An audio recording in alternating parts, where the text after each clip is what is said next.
할렐루야. 동계올림픽이 개막이 돼서 이제 경기가 진행이 되고 있습니다. 그 동계올림픽 개회식, 폐회식 열리는 그 장소가 위에 지붕이 없다 그래갖고 저는 정말 걱정이 많이 됐거든요. 날씨가 춥고 이거 또 폭설이라도 쏟아지고 그럼 이거 세계적인 망신을 당하는 게 아닌가. 하나님께서 참 좋은 날씨도 주셨고 또 개회식도 잘 진행이 됐다고 해서 감사하고요.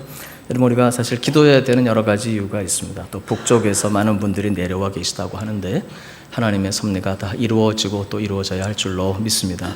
그리고 사실 그 전 세계 우리 원로 목사님께서 정말 세우시고 또 사역을 감당하신 그 세기총, 세계 기독교 한인 총연합회가 정말 중요합니다. 원래 하나님은 세계 역사를 선교를 위해서 주님이 다시 오시는 그날까지 복음이 만방에 전파돼야 그제야 끝이 오리라 그러셨거든요. 근데 하나님은 이 민족을 쓰시거든요. 지금은 우리 한민족 시대, 코리안 디아스포라, 유대인 디아스포라, 디아스포라는 전 세계에 흩어져서 그런 의미죠. 유대인 디아스포라로부터 시작된 세계 역사는 이제 주님 다시 오실 때까지 복음 전파의 역사는 지금 코리안 디아스포라에 이르러 있습니다. 전 세계에 흩어진 한인들 또 선교사님들 그들의 위상을 하나님이 높여주셔야 그들이 복음을 전할 수 있고, 그래서 사실 88 올림픽도 그랬고 제가 믿기로는 2002년 월드컵도 그랬고 이번에도 하나님의 그 귀한 섭리가 있으신 줄로 믿습니다. 얼어붙은 북녘 땅 어쨌든 거기서 또 많은 분들이 와 계시다고 하는데 여러분, 이번 올림픽이 끝까지 잘 이루어지고 그리고 또 이를 통해서 하나님 하시는 역사가 크게 나타나도록 많이 기도해 주시기를 부탁드립니다. 오늘 본문 요한일서 4장의 말씀을 통해서 우리 몇 가지 말씀을 상고하며 은혜를 나누고자 합니다. 여러분, 작년이 이른바 종교개혁 500주년이 되는 해였습니다. 그러니까 지금으로부터 정확하게 501년 전에 1517년에 마틴 루터가 우리 장로교회를 창시했다라고 우리가 생각하는 칼빈 선생님과 함께 종교개혁을 이루었습니다. 저도 천주교 학교를 나왔습니다마는 사실은 그 천년의 세월 동안 우리 주님이 오시고 부활하시고 죽으시고 부활하시고 승천하시고 그리고 성령으로 오순절날 마가의 다락방에 오셔서 교회를 세우신 이후로 성 어거스틴 이후로 한 천년의 세월을 교회는 사실 많이 하나님의 말씀을 왜곡시켰습니다. 그래서 성경보다는 사제들만 성경을 보면서 평신도들에게는 전혀 성경을 주지 아니하였고, 그리고 이 하나님의 말씀보다는 인간의 전통, 인간의 생각, 그 다음에 교회가 만들어 놓은 전통, 이런 교회가 만들어 놓은 전통과 인간의 유전, 그 전통 위에 하나님의 교회가 세워지고 사실 그렇게 신앙생활이 진행되고 있었습니다. 그래서 지금부터 501년 전에 마틴 루터가 종교개혁을 일으키면서 첫 번째 내건 표어가 오직 성경으로였습니다. 말씀으로 돌아가고 성경으로 돌아가고 솔라 스크립투라, 라틴어로 그러니까 오직 성경으로 돌아가자. 그래서 종교개혁이 시작됐고 오늘까지 우리의 신앙이 이루어지고 있습니다. 그러나 정작 종교개혁 이후로 500년이 지난 오늘 이 시점에서 과연 우리의 신앙이 지금 성경 위에 말씀 위에 기초되어 있고 말씀이 가르친 대로 살아가고 있는지 이제 한번 돌아보아야 되는 그런 시점에 사실은 와 있습니다. 우리가 성경을 읽지 않습니다. 우리가 성경을 배우고자 하지 않습니다. 사실은 우리가라는 게 좀 애매하긴 하지만 좀 큰 그런 이 시대의 분위기와 또 교회의 모습을 우리가 보고 있습니다. 많은 경우에 우리는 성경보다는 우리의 상식 위에 신앙생활을 자꾸 건설해 가려고 합니다. 실제로 성경이 무엇을 말씀하고 있느냐, 성경이 무엇을 말씀하고 있느냐에 대한 관심보다는 성경을 통해서 혹은 우리의 신앙생활 가운데 우리의 니드를, 사실 우리 모두에게는 니드, 욕구가 있습니다. 채워줘야 되는 이런 욕구, 니드, 이 니드를 채우는 일에, 우리의 욕구를 사실은 채우는 일에 우리의 신앙생활을 많은 면에서 할애하고 있지 않는지 한번 돌아보아야 되는 그런 시점에 와 있습니다. 여러분, 우리는 성경으로 항상 돌아가야 되고 말씀 위에 우리 신앙생활을 건설해 가야 할 줄로 믿습니다. 여러분, 그러면 이 성경은 무엇을 말씀하고 있습니까? 여러분, 성경은 이야기입니다. 스토리 혹은 내러티브, 성경은 이야기입니다. 어떤 이야기냐 그러면 이 성경은 사실 하나님의 사랑 이야기입니다. 바로 우리는 죄에 빠져 죽을 수밖에 없는 인생들입니다. 또 인생들이었습니다. 하나님의 사랑 이야기라고 하지만 사실은 하나님의 공의가 전제된 사랑입니다. 여러분, 세상에 서고 하나님의 법에 서고 법은 반드시 지켜져야만 됩니다. 어떤 지위 그리고 고하 때문에 어떤 사람에게는 법이 지켜지고 어떤 사람에게는 지켜지지 않는다고 하면 그것은 하나님의 공의가 이루어지지 않고 있는 것입니다. 사회도 마찬가지입니다. 세상의 법은 지켜져야 됩니다. 하나님의 법은 더더군다나 그렇습니다. 여러분, 하나님의 법에 따라서 말씀을 따라 살지 못하고 그래서 죄인으로 드러난 우리는 전부 하나님의 진노의 대상이었고 심판의 대상이었습니다. 의의가 없는 자였으며 영원한 멸망이 예비되어 있었고 우리 스스로의 의로는 살 수 없는 그런 자들이었습니다. 그런 우리를 위해서 하나님이 드디어 독생자를 보내신 이야기가 바로 성경 이야기입니다. 바로 죄와 허물로 죽을 수밖에 없는 우리를 위해서 하나밖에 없는 아들을 이 땅에 우리를 위해 보다 더 구체적으로는 나를 위해 보내시겠다고 약속하신 그 이야기가 구약 성경이고 드디어 그 예수님이 오셔서 이제 나를 구원하셨으며 내 안에 그분이 성령으로 살아계시다는 이야기가 바로 신약 성경입니다. 여러분, 그러므로 성경은 하나님의 사랑 이야기입니다. 죄와 허물로 죽은 우리를 살리시는 그 사랑입니다. 제가 너무나도 좋아하는 이 복음성가 찬양이 하나 있습니다. 제가 한번 불러볼까 합니다. 여러분, 우리를 구원하시기 위해서 이 땅에 오신 예수님, 우리 하나님이 하신 그 모든 역사를 영어로 히스토리라고 합니다. 히스토리는 His story입니다. 그분의 이야기입니다. 나를 향하신 그 사랑, 아름다운 이야기가 있네. 구세주의 사랑 이야기, 영광스런 천국 떠난 사랑, 나와 같은 죄인 구하려. 주님의 그 사랑은 정말 놀랍네, 놀랍네, 놀랍네. 오, 주님의 그 사랑은 정말 놀랍네, 나를 위한 그 사랑. 할렐루야. 여러분, 성경은 하나님의 사랑 이야기입니다. 나 위에 십자가를 지신 우리 주님 그 사랑의 이야기입니다. 그리고 이 사랑을 성경은 우리에게 편의상 두 가지로 나누어서 말씀해 주십니다. 여러분, 성경은 어떤 면에서 계명의 책입니다.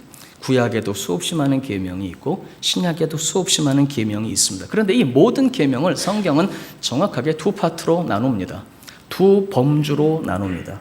한 부분은, 한 파트는, 한 범주는 하나님과 나와의 수직적인 관계입니다. 하나님과 나와의 수직적인 관계 이야기입니다.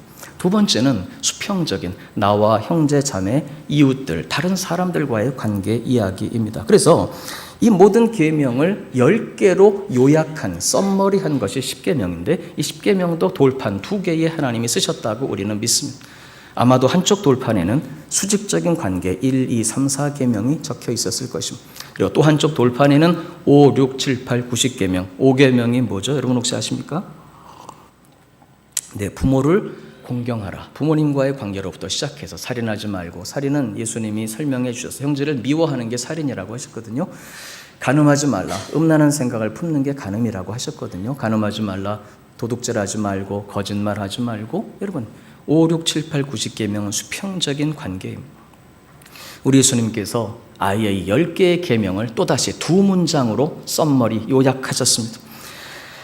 마태복음 22장 35절부터 보면 그 중에 한 율법사가 예수를 시험하여 묻되 선생님, 율법 중에서 어느 계명이 크니이까? 예수께서 이르시되 내 마음을 다하고 목숨을 다하고 뜻을 다하여 주 너희 하나님을 사랑하라 하셨으니 이것이 크고 첫째 되는 계명이요. 다시 말하면 하나님과 나와의 수직적인 관계에서 굉장히 많은 계명들이 있지만 이 모든 계명을 요약하면 마음을 다하고 성품을 다하고 뜻을 다하여 주 너희 하나님을 사랑하라고 하신 것이요. 두 번째는 이와 같으니 내 이웃을 내 자신같이 사랑하라 하셨으니 이 두 계명이 온 율법과 선지자의 강령이니라. 여러분, 수평적인 인간과 인간 사이의 계명이 굉장히 많습니다. 그러나 이 모든 계명도 요약을 하면 바로 내 이웃을 내 자신처럼, 내 몸처럼 사랑하라고 하신 것입니다. 여러분, 그래서 이 사랑은 많은 것 중에 하나가 아니고 모든 것을 포괄하는 개념입니다. 많은 것들이 필요해도 돈만 딱 가지면 다 살 수 있는 것처럼 하나님과 나와의 관계에 많은 계명들이 있지만 정말 하나님을 사랑한다면 우리는 그 계명을 지키게 되어 있습니다.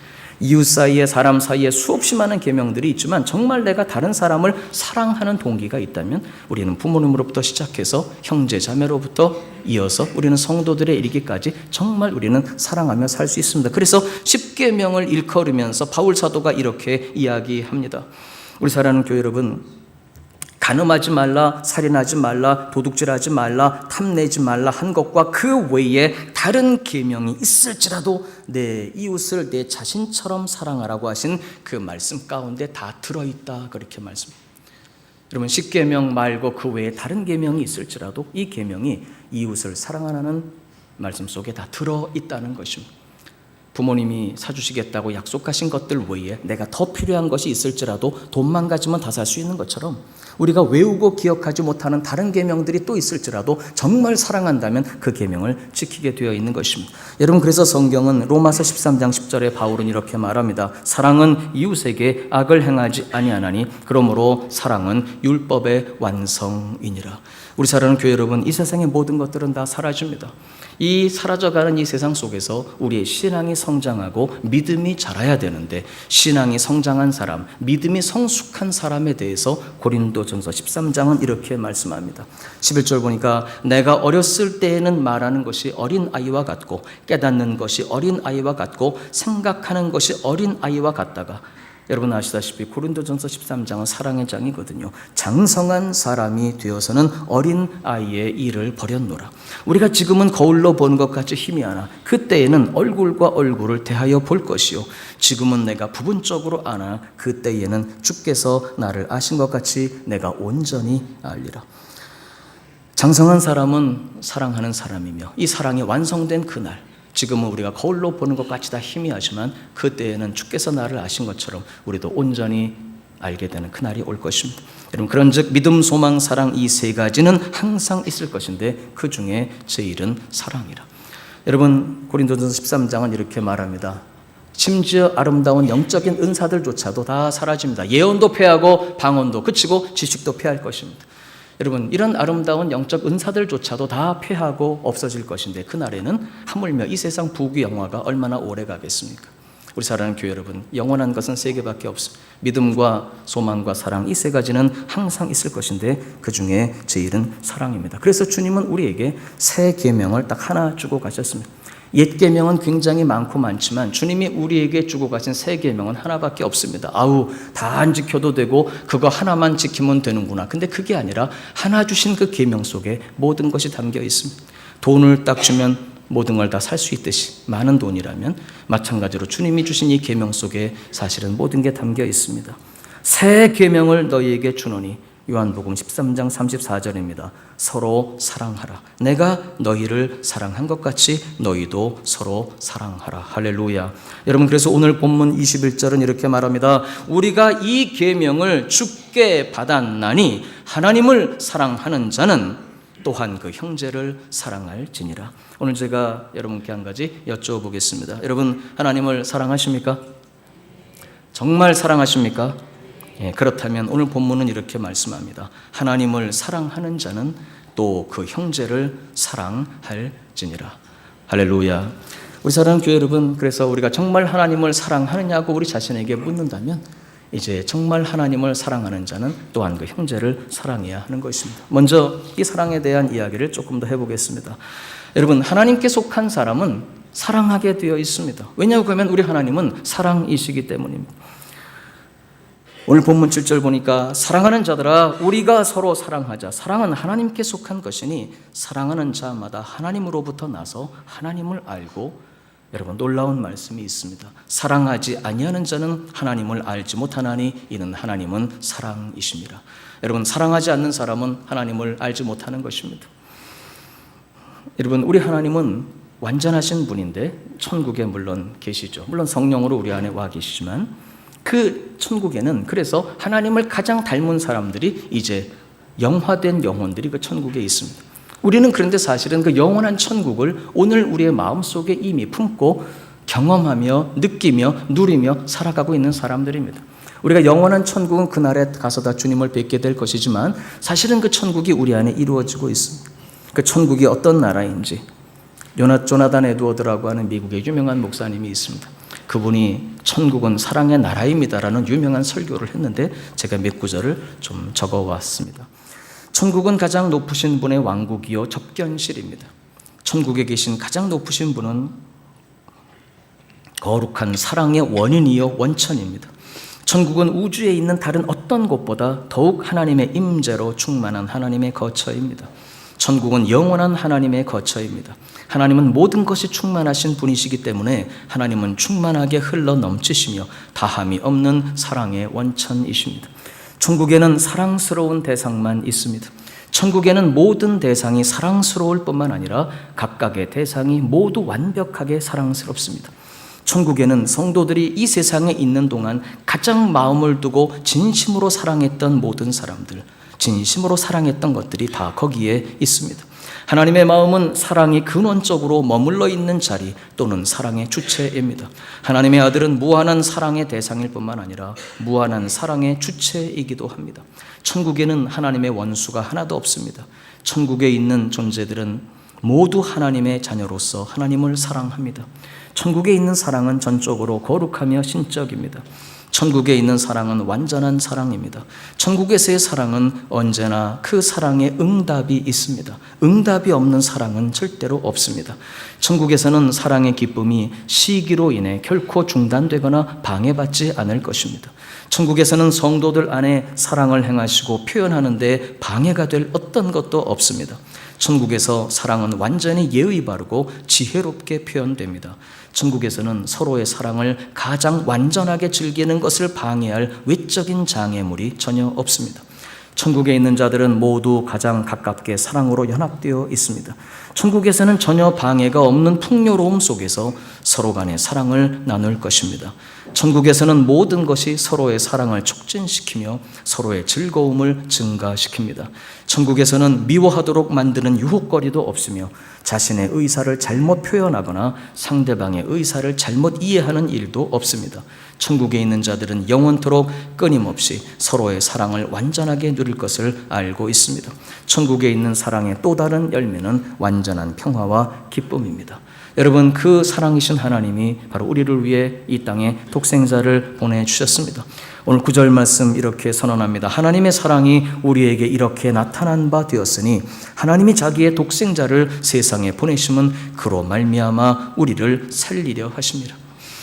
사랑은 여기 있으니 우리가 하나님을 사랑한 것이 아니요 하나님이 우리를 사랑하사 우리 죄를 속하기 위하여 화목제물로 그 아들을 보내셨습니다. 우리 사랑하는 교회 여러분, 우리 하나님의 그 사랑은 죄와 허물로 죽을 수밖에 없는 이미 죽었던 저와 여러분을 살리시기 위해 하나밖에 없는 아들을 이 땅에 보내신 사랑입니다.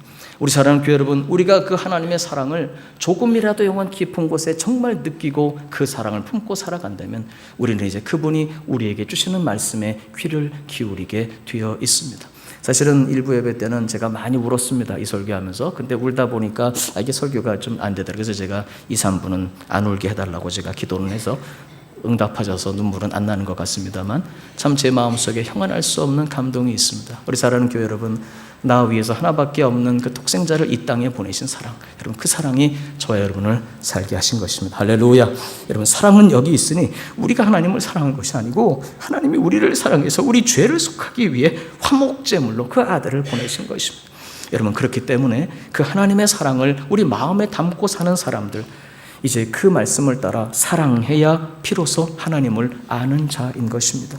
왜냐하고 하면 그 하나님의 사랑으로 내가 살았음을 영원 깊은 곳에 느끼고 그 사랑 때문에 내가 살고 있음을 경험한다면 우리는 이제 그분의 말씀에 귀를 기울이고 그분이 그토록 원하시는 하나님을 사랑하는 자는 또한 그 형제를 사랑할 것이다 라는 말씀을 마음에 담게 되기 때문입니다.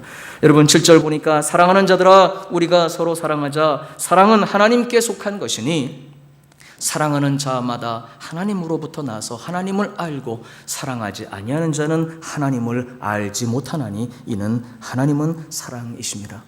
우리 사랑하는 교회 여러분, 사랑보다 우선되는 가치는 없습니다. 우리 하나님은 사랑이시며 인류의 모든 역사의 그 이야기, 그리고 우리 개개인에게 하나님이 이루어 놓으신 그 이야기, 인류 역사의 이야기도 그렇고 우리 한 사람 한 사람 개인의 이야기도 그렇고 바로 그것은 하나님의 그 사랑이 나타내 주시고 부어 주시며 그로 인해 우리에게 맺어주신 사랑의 열매의 이야기인 줄로 믿습니다.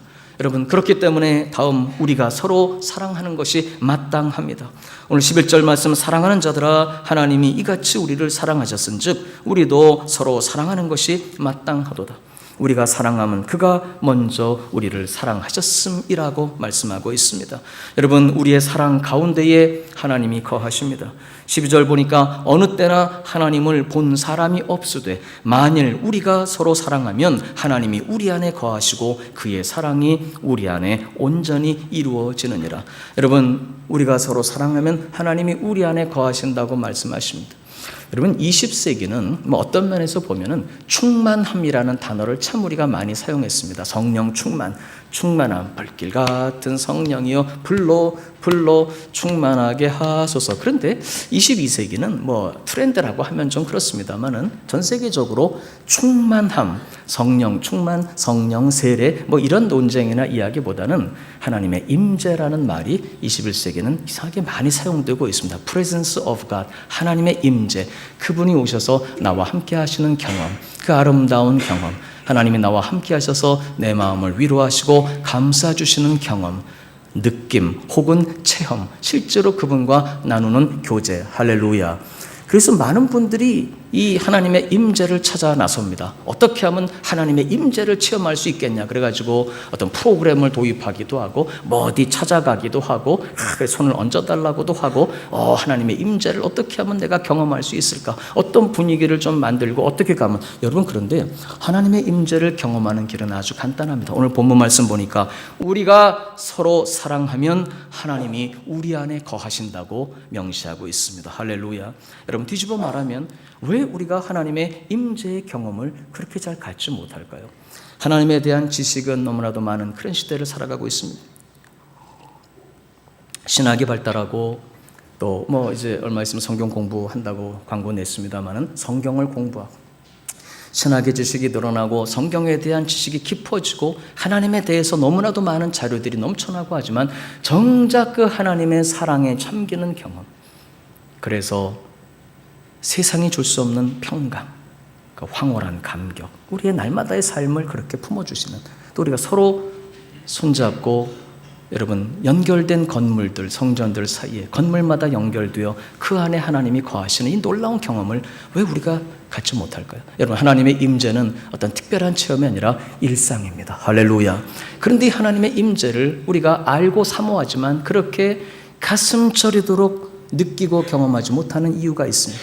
간단합니다. 오늘 여기 말씀 보니까 우리의 사랑이 부족하기 때문입니다.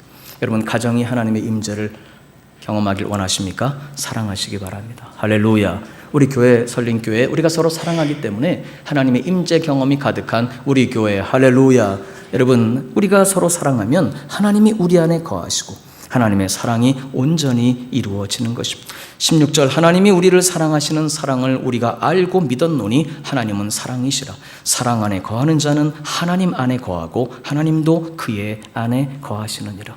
여러분, 성령님은 사랑의 영이십니다. 흔히 지금은 성령 시대라고 이야기합니다. 그 말이 틀린 건 아니죠. 왜냐고 하면 성부 하나님은 그 본체가 하늘 보좌에 앉아 계시면 하늘에 계시죠. 우리 성자 예수님은 그 보좌 우편에 앉아 계신다고 우리가 신앙 고백합니다. 성부 성자 하늘에 계십니다. 그럼 지금 우리와 함께 하시는 분이 누구십니까? 그분은 성령 하나님이시지만 동시에 그분은 아버지의 영이시며 예수 그리스도의 영이시기 때문에 성령님은 하나님이시며 바로 예수님이신 줄로 믿습니다.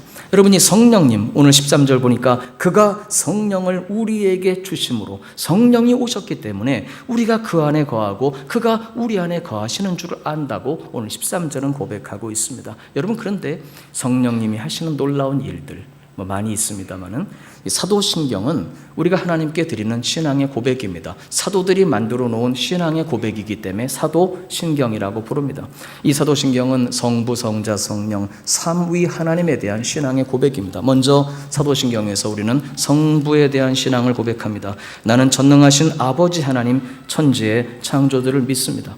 두 번째, 우리는 성자에 대한 신앙을 고백합니다. 나는 그의 유일하신 아들 우리 주 예수 그리스도를 믿는데 그분은 성령으로 잉태되셨고 동정녀에게서 나셨고 고난받으시고 죽으시고 부활하시고 하나님 우편에 앉아 계시다가 거기서 산자와 죽은 자를 심판하러 오실 것이라고 우리가 성자에 대한 신앙을 고백합니다. 마지막으로 성령에 대한 신앙 고백입니다. 나는 성령을 믿습니다. 그런데 그 성령이 무슨 일을 하십니까? 여러분, 내가 죄 용서받고 내가 몸이 부활하고 내가 영생을 얻고 내가 영혼이 잘 되고 내가 범사가 잘 되고 이런 나 자신에 대한 믿음의 고백보다 놀랍게도 저와 여러분이 매주일 드리는 이 신앙 고백은 성령께서 거룩한 공교회의 영이시며 우리 성령님은 성도의 교제를 사랑으로 인도해 가시는 하나님이시라는 것을 우리가 매주일 고백하고 있습니다. 여러분, 우리 성령 하나님은 거룩한 교회를, 공교회, 교회를 세우시고 성도의 교제 가운데 역사하시는 사랑의 하나님이신 줄로 믿습니다. 여러분, 그러므로 성령님은 나 개인을 살게 하시고 축복하신 하나님이시지만 성령은 공동체의 영이십니다. 성령은 교제 가운데 역사하시며 우리를 사랑으로 인도해 가시기 때문에 그러므로 성령 충만은 곧 형제 자매를 향한 사랑의 충만이라고 말할 수 있는 것입니다. 여러분, 그러므로 오늘 본문은 형제를 사랑하는 것이 하나님을 사랑하는 증거라고 말합니다. 우리 20절을 다 같이 우리 큰 소리로 한번 읽도록 하십시다. 시작. 누구든지 하나님을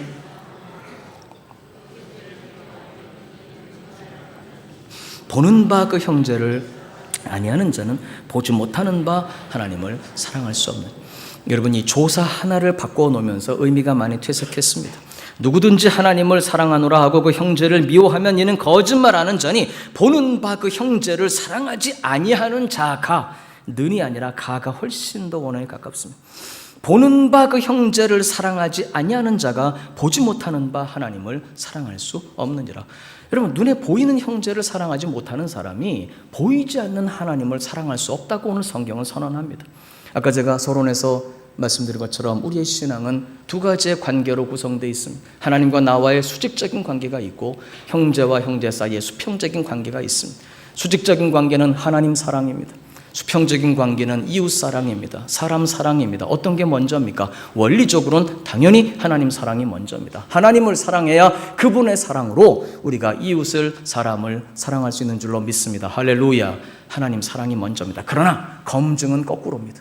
오늘 본문 보니까 정말 우리가 하나님을 사랑한다는 그 증거, 검증은 거꾸로입니다. 눈에 보이는 형제를 사랑하지 못하는 사람이 보이지 않는 하나님을 사랑할 수 없다고 오늘 성경은 명시하고 있기 때문에 여러분, 우리는 하나님에 대한 사랑을 보이는 형제, 자매, 누구로부터 시작해서 이번 연휴 때 혹시 여러분 뵐지 모르죠. 생존에 계시는 분들은 부모님으로부터 시작해서 왜 5계명이 그렇게 돼 약속 있는 첫 계명, 형제 수평적인 계명 사이에 부모 공경이 첫 번째 계명이거든요. 여러분, 부모 공경으로부터 시작해서 우리가 눈에 보이는 형제를, 이웃을, 아내와 남편을, 우리 형제들을, 가정에서 우리 성도들을, 여러분, 보이는 형제들을 사랑할 때 비로소 우리는 보이지 않는 하나님을 사랑하는 자들이라고 인정받게 되는 줄로 믿습니다. 여러분, 오늘 성경은 명시합니다. 보이는 형제를 사랑하지 못하는 사람이 보이지 않는 하나님을 사랑할 수 없다는 것입니다. 마지막으로 사랑하는 교회 여러분, 이제 이 사랑은 나타나고 표현되어지게 되어 있습니다. 오늘 본문 말씀 보니까 9절, 하나님의 사랑이 우리에게 이렇게 나타난 바 되었으니 하나님이 자기의 독생자를 세상에 보내심은. 우리 사랑하는 교회 여러분, 우리 하나님이 사랑을 마음속에 가지고만 계신 것이 아니라 오늘 9절은 말씀합니다. 하나님의 사랑이 우리에게 이렇게 나타난 바 되셨다. 여러분, 사랑은 마음속에만 존재하는 인격의 한 특질이 아닙니다. 사랑은 마음의 상태만이 아니고 정말 우리 마음에 담겨있는 사랑은 우리 하나님의 그 사랑이 예수 그리스도를 이 땅에 보내심으로 나타나서 증명되고 실천되어진 것처럼 정말 우리 안에 이 깃들어 있는 사랑은 반드시 나타나지고 표현되어지고 실천되어져야 하는 것입니다. 첫째로 여러분, 사랑은 이해로부터 시작이 됩니다. 우리 사랑하는 교회 여러분, 왜 우리가 이 사랑에 대한 이야기를 많이 주저할까요? 사실 여기에는 이유가 있습니다. 전혀 제가 드리고 싶지 않은 그런 말씀이지만 제가 어렸을 때는 교회 가면 사랑에 대한 이야기를 굉장히 많이 했습니다. 저희 유치부 때 아주 귀가 닳도록 들었습니다. 제가 다닌 교회만 그랬는지는 모르겠는데 거의 그랬던 것 같아요. 명제나 기독교는 사랑의 종교야, 박애의 종교야, 사랑해야 된다, 이런 이야기를 굉장히 많이 들었습니다. 믿음, 소망, 사랑, 그 중에 제일은 사랑이고. 그런데 이상하게 놀랍도록 요즘 우리는 사랑에 대한 이야기를 하지 않고 있습니다. 점점 잊어버리고 있습니다. 교회에서 사랑에 대한 메시지가 잃어버려지고 있습니다. 우리 서로 간에 말이죠. 나누는 대화와 그 주고받는 메시지가 왜 그럴까요? 한 가지를 우리는 생각하고 인정할 수밖에 없습니다. 여러분, 그 시절에는 우리는 다 가난했습니다. 사랑은 받는 것이 아니라 주는 것입니다. 우리 사랑하는 교회 여러분, 사랑은 소유하는 것이 아니라 베푸는 것입니다. 사랑은 희생하는 것이며 섬기는 것입니다. 아무것도 없었던 그 시절과는 달리 지금 우리는 너무나도 많은 것들을 사실 가지고 있습니다. 우리가 마음이 없어서 그렇지 육신이 연약하지만 그래도 우리가 마음을 먹고 나선다면 찾아가서 돕고 섬길 수 있는 건강이 있습니다. 우리에게는. 상대적으로 다 우리가 빈곤하고 없는 것 같지만 사실은 눈을 들고 마음을 조금 바꾸면 나눌 수 있는 물질을 이미 우리는 가지고 있습니다. 지금 여러분, 우리가 오락 시간을 줄이고 취미 생활을 줄이고 나 자신의 자기 개발하는 시간을 조금 줄이고 엔터테인먼트에 대한 시간을 조금 줄인다면 우리는 사실 찾아가서 섬기고 사랑할 수 있는 시간이 있습니다. 그래서 우리가 사랑을 이야기하면 바로 그 사람부터 주고 나누고 희생해야 되기 때문에 우리는 이제는 사랑에 대한 이야기를 점점 기피해가고 있는 것입니다. 여러분, 그럼에도 불구하고 성경은 이렇게 말씀합니다. 정말 하나님을 사랑하는 자는 또한 그 형제를 사랑할 것이다 라고 말씀합니다. 할렐루야. 여러분, 하나님께서 우리를 이같이 사랑하셨기 때문에 우리도 서로 사랑하는 것이 마땅하다고 성경은 말합니다. 어떤 면에서는 이건 마땅한 것이기 때문에 사실 이렇게 강조할 필요도 사실은 없는 것이죠. 마땅한 것이기 때문에. 아주 심각한 말씀도 하셨습니다. 보이는 형제를 사랑하지 못하는 사람이, 제가 조금 더 원용해서 말씀드리면 눈으로 보이고 같이 사랑하는 아내를 사랑하지 못하는 남편이, 남편을 사랑하지 못하는 아내가, 부모님을 공경하지 못하는 자녀들이, 주일마다 만나고 매일 함께 예배하는 우리 성도들이, 여러분, 눈에 보이는 형제를 사랑하지 못하는 사람이 하나님을 사랑한다라고 말한다면 그는 거짓말하는 자라고 성경은 말하고 있습니다. 그는 거짓말하는 자이다. 여러분, 그래서 우리는 이 사랑을 이제 위에서 한 걸음 한 걸음 발을 내디뎌야 됩니다. 첫째로 사랑은, 여러분, 사랑은 너무 추상적입니다. 사랑이라는 이 말은 너무 추상적이고 너무 거창합니다. 그러나 그 시작은 어렵지 않습니다. 첫째, 사랑은 이해하는 것으로부터 시작됩니다. 이해로부터 시작됩니다. 바로 이것은 어떤 사람들을 대한 것이냐 그러면 아는 사람, 늘 만나는 사람, 매일 같이 사는 사람, 아침 저녁으로 눈 뜨면 보는 사람, 같이 살아가는 가족들, 또 어쩌다 만나지만 이번 설 연휴 때 만날 사랑하는 친지들, 또 교회에서도 늘 보는 사람들, 뭐 어차피 알고 매일 만나고 아는 사람, 같이 사는 사람들에 대해서는 일단 사랑의 출발점은 이해하는 것입니다. 제가 우리 원로 목사님을 몇 년 모셨습니다만은 참 너무 많은 부족함을 제가 솔직히 느낍니다. 하나님 앞에 기도하면서 참 그렇습니다. 그 목사가 이상하게 단에 딱 쓰면요, 오신 성도님들이 보여야 되는데 안 오신 분들이 먼저 보여요. 아, 그분 1부도 안 오셨고 2부도 안 오셨는데 3부에도 왜 안 오셨지? 4부에 오실 가능성이 안 온잖아요. 그래서 제 친구 한 명 개척할 때 제가 그런 얘기했어요. 아, 목사님, 이상하게 목사는 단에 쓰면, 특별히 개척교회는 이게 온 성도들이 보여야 되는데 안 온 성도들이 먼저 보여. 그러면 안 되고 온 성도님들을 섬겨야 돼. 그랬더니 그 친구가 정말 진리의 말씀을 들었다고 막 그러더라고요. 여러분, 그러니까 이제 예배 드립시다, 전도합시다, 뭐 신방합시다 이럴 때 와야 될 분이 안 오면은 딱 마음이 왜 안 왔지 이렇게 되거든요. 그 제가 회개합니다. 그게 아니라 못 오실 이유가 있겠지. 혹시 어디가 아프신가, 편찮으신가, 가정에 무슨 일이 있으신가? 제가 오늘부터 그렇게 하도록 하겠습니다. 여러분, 남편도 마찬가지입니다. 들어오자마자 막 소리 지르고 그러면 당신 뭐야, 뭐 나는 오늘 편했는 줄 알아, 왜 그렇게 소리 지르고 이러지 말고, 오늘 무슨 일이 있었나 보다, 정말 힘든 일이 있었나 보다. 아내가 푹 쥐고 왔어? 밥 차려 먹어? 그러면 뭐야 당신 이러지 말고 오늘 무슨 일이 있었나 보다. 여러분, 사랑은 이해로부터 시작되는 것입니다. 간단하지만 세상에서는 어려운 게 아니라 사실은 불가능합니다. 그래서 우리 그리스도인들은 불가능을 가능으로 만들어가는 사람들입니다. 왜? 이제는 내가 아니라 내 안에 주님이 사셨기 때문입니다. 여러분, 이해할 수 있습니다. 사랑할 수 있습니다. 할렐루야. 우리 사랑하는 교회 여러분, 우리는 이해해야 돼요. 왜 그럴까요? 우리는 용서받아 산 사람들입니다. 내가 의가 있는 자가 아니고 내가 살아 구원받고 하나님의 자녀가 되고 이 축복의 생애를 살아가면서 영원한 삶을 확고하게 보장받은 이것은 용서받았기 때문입니다. 그래서 성경은 말합니다. 용서받았기 때문에 너도 용서해야 될 것이 아니냐. 예수님께서 주기도문을 가르쳐 주신 이후에 많은 말씀 가르쳐 주셨지만 주석, 설명은 딱 하나 더 덧붙이셨습니다. 우리에게 죄 지은 자를 용서해 주는 것처럼 우리의 죄를 용서해 주시고, 다시 말하면 용서받아 살았기 때문에 이제는 용서할 것을 말씀하십니다. 예수 따라가는 제자들의 삶입니다. 여러분, 이 용서, 이해로부터 시작됩니다. 여러분, 우리 힘써서 이해로 우리의 사랑을 시작하도록 하십시다. 할렐루야. 이 두 번째로 이제 별 상관없는 사람들과의 관계입니다. 뭐 매일 만나고 어차피 함께 살아야 돼 이런 사람들이 아니라 굳이 내가 뭐 찾아가서 만나야 될 이유가 없는 사람. 예를 들면 뭐 구역의 식구들, 뭐 구역 식구들 안 만난다고 해서 뭐 무슨 일 있나요? 뭐 이웃에서 전도는 해야 되겠는데 뭐 내가 먼저 가서 문 두드리지 않는다고 뭐 문제 있나요? 어차피 뭐 만나도 그만 안 만나도 되는 사람, 뭐 굳이 내가 찾아가 만날 이유가 없는 사람. 그런데도 놀랍게 하나님은 그런 분들 중에 많은 분들을 하나님은 나에게 부탁하고 계십니다. 네가 돌봐야 될 것이야. 우리 교회로 치면 우리 어린이들이면 지금 영아부, 유치부, 유초등부, 중고등부 저들이 다 예배드리고 있습니다. 할렐루야. 우리가 뭐 걔네들 관심 안 가진다고 해서 뭐 큰일 있나요? 여러분, 그러나 하나님 앞엔 그게 아닙니다.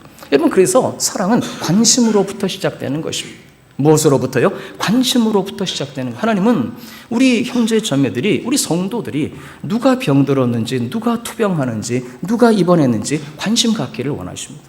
세상에서는 사랑의 반대를 미움이라고 하지만 우리 신앙의 세계에서는 아닙니다. 우리 사랑하는 교회 여러분, 사랑의 반대는 무관심한 것입니다. 관심을 가져야 되는 것입니다. 할렐루야. 마지막으로 이 사랑은 섬김입니다. 관심을 갖자고 할 때 그 구절이 떠오르면 서로 돌아보아 사랑과 선행을 격려하자. 서로 돌아보아 사랑과 선행을 격려하며 결국 우리는 이제 섬김의 삶으로 나아가야 합니다. 우리 사랑하는 교회 여러분, 섬김을 위해서는 두 가지가 필요합니다. 첫째는 이것도 사람의 생각, 인간의 의지로는 어려운 게 아니라 불가능한 것입니다. 인간의 본성은 그렇게 되어 있습니다. 그런데 우리 그리스도인들은 어떤 사람들입니까? 나는 죽었거든요. 내가 사는 게 아니에요. 내 안에 그리스도께서 사셨습니다. 할렐루야. 그래서 그리스도인들의 가치관과 삶은 세상은 결코 흉내낼 수 없는 것입니다. 첫째로 그것은 자기보다 남을 낮게 여기는 것입니다. 여러분, 이것이 말이 그렇지 이건 불가능합니다. 그런데 예수의 사람들은 이미 그분의 영과 능력이 내 안에 있기 때문에 할 수 있습니다. 할 수 있다 하신 이는 뭘 할 수 있다는 것입니까? 사랑할 수 있다는 것입니다. 우리 사랑하는 교회 여러분, 자기보다 남을 낮게 여기고, 두 번째, 너무 듣기 좋은 말이지만 인간의 삶에서는 불가능한 명제를 제가 하나 말씀드리겠습니다. 여러분, 그가 나를 위해 있는 게 아니라 내가 그를 위해 있다는 생각입니다. 남편과 아내의 관계 가운데에서도 그가 나를 위해 있는 게 아니라 내가 그를 위해 있는 것입니다. 목사들은 성도들을 위해서 있는 것입니다. 우리 사랑하는 교회 여러분, 우리는 세상을 위해서 있는 존재들입니다. 말은 좋지만 세상에서는 이건 불가능한 명제입니다. 그러나 우리 그리스도인들은 불가능을 가능하게 하시고 실제로 그 삶을, 생명을 십자가에 들여서 나 위에 피 흘려 나를 살려주신 그분을 통해 우리는 그 증거를 보았고, 그 불가능을 가능하게 하시는 권능을 보았고, 실제로 그 삶을 사신 그분을 우리는 나의 주님이라고 부르고 그분을 따라가는 사람들이고, 그분은 그 부활의 능력으로 내 안에 살아 계시는 줄로 믿습니다. 우리 사랑하는 교회 여러분, 뭐 하나 행동으로 도와드리고 섬기는 건 물론 중요하지만 마음의 자세를 바꿔야 되는 것입니다. 이제는 그가 나를 위해 있는 게 아니라 내가 그를 위해 있고, 바로 이와 같은 놀라운 변화의 역사를 성령은 우리 마음속에 이루어 주십니다. 오늘 이따 우리가 마지막 찬양, 그 찬양 부를 것입니다. 선한 싸움 다 싸우고 의의 면류관, 저 요단강 건너 우리가 주님을 뵙게 되는데, 여러분 사실은 그날이 그렇게 멀지 않았습니다. 우리가 이 세상 다 마치고 주님 앞에 가서 설 때 주님은 우리에게 새 계명을 하나 주고 가셨기 때문에 거기에 기준해서 우리에게 물으실 것입니다. 너는 얼마나 사랑하고 왔느냐. 여러분, 그때에 우리가 주님을 뵙기에 부끄러움이 없도록 우리의 삶을 돌아봐야 하겠습니다. 말씀 맺겠습니다. 여러분, 사랑하는 교회 여러분, 누구도 아니라고 해도 성경은 선언하십니다. 첫째, 하나님은 사랑이십니다. 두 번째, 하나님은 그가 우리를 먼저 사랑하셨기 때문에 독생자까지 주셨으며, 세 번째, 그래서 우리도 서로 사랑하는 것이 마땅하다고 선언하고 있는 것입니다. 우리 사랑하는 교회 여러분, 누구든지 하나님을 사랑하노라고 그 형제를 미워하면 이는 거짓말하는 자니, 보는 바 그 형제를 사랑하지 못하는 사람이 보이지 않는 하나님을 사랑할 수 없고, 우리가 이 계명을 주께 받았나니 하나님을 사랑하는 자는 또한 그 형제를 사랑할지니라. 여러분, 이 사랑은 그러므로 우리 신앙생활에 있어서 부록이 아니라 본론입니다. 바로 이 사랑은 우리 기독교의 정체성에 있어서 액세서리가 아니라 생명 그 자체입니다. 특별히 우리가 누구인가 하는 질문에 대한 대답에서 바로 사랑은 액세서리가 아니고 우리 생명의 본질이며 우리 생명의 그 자체이며 바로 이것은 하나님 앞에 서 있는 우리가 하나님 앞에 응답해야 되는 하나님 앞에 올려드려야 되는 우리의 삶의 열매인 것입니다. 우리 사랑하는 교회 여러분, 이번 설 연휴 동안에 예수 그리스도의 이름으로 사랑하며 섬길 수 있기를 주님의 이름으로 부탁을 드립니다. 여러분, 그리고 정말 사랑한다면 최고의 사랑은 복음을 전하는 것입니다. 우리 사랑하는 교회 여러분, 정말 그를 사랑한다면 그가 그리스도 없이 영생에 들어가는 것을 결코 지켜볼 수 없는 것입니다. 그러므로 사실은 전도가 문제가 아니라 사랑이 문제인 것입니다. 정말 사랑한다면 그분이 그리스도 없이 영생에 들어가는 것을 지켜볼 수 없는 것입니다. 여러분, 사랑에 겨운 우리의 삶의 열매가 바로 복음을 전할 수밖에 없는 것입니다. 이번 설 연휴 때 여러분 뵙는 그분들, 이번 돌아오는 추석 연휴 때 또 만난다는 보장이 사실은 없습니다. 너무 극단적인 말씀 드린다고 생각하실지 모르겠습니다만은 여러분, 그래서 이번 연휴 동안에 여러분 정말 깊은 사랑과 섬김으로 또 복음을 전하는 이번 연휴가 될 수 있기를 주님의 이름으로 부탁을 드립니다. 마지막으로 한 번 더 여쭤보겠습니다. 여러분, 정말 하나님을 사랑하십니까? 정말 하나님을 사랑하십니까? 네, 그렇다면 이 마음을 마음에 담으십시다. 사랑하는 자들아, 우리가 서로 사랑하자. 그가 먼저 우리를 사랑하셨기 때문에 우리 사랑하는 교회 여러분, 그러므로 누구든지 하나님을 사랑하는 자는 또한 그 형제를 사랑할지니라. 할렐루야.